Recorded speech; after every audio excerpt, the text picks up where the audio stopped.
ഇന്ന് നമുക്ക് കോവക്ക മെഴുക്കുവരട്ടി ഉണ്ടാക്കിയല്ലോ, നല്ല മസാലയൊക്കെ ഇട്ടിട്ട്. അപ്പോൾ ഒരു പാനിലേക്ക് കുറച്ച് വെളിച്ചെണ്ണ ഒഴിക്കുക, അതിലേക്ക് ഒരു 2 മീഡിയം സവാള ഇടുക, എന്നിട്ട് ഒരു മിനിറ്റൊക്കെ വഴന്നാൽ മതിയേ. എന്നിട്ട് അതിലേക്ക് ഒരു 10-20 കോവക്ക വീട്ടിൽ തന്നെ ഉണ്ടായതാണ്, അത് നീളത്തിൽ കട്ട് ചെയ്താൽ കുറച്ചും കൂടി കാണാൻ രസമുണ്ടാവേ.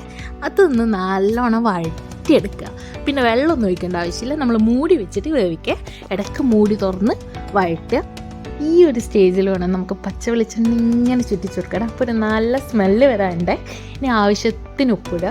പിന്നെ നമുക്ക് മസാലകളൊക്കെ ഇടാം.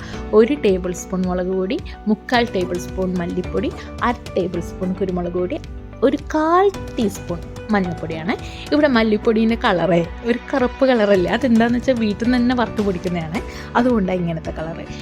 ഇനി വേറെ പരിപാടിയൊന്നുമില്ലേ, ഇതെല്ലാം ഇങ്ങനെ മിക്സ് ചെയ്യുക. ഇതിൻ്റെ പച്ച മണവും കുത്തലൊക്കെ മാറുന്ന വരെ നല്ലോണം അങ്ങോട്ട് മിക്സ് ചെയ്യുക. ഇനി ഇതിൻ്റെ കളറൊന്ന് മാറി വരുവേ. ആ മാറി വരുന്ന ടൈം വേണം നമ്മൾ ലാസ്റ്റ് കറിവേപ്പിലയും കൂടി ഇങ്ങനെ വെതറി നല്ലോണം വഴറ്റി കഴിഞ്ഞാൽ പരിപാടി കഴിഞ്ഞ്. So simple.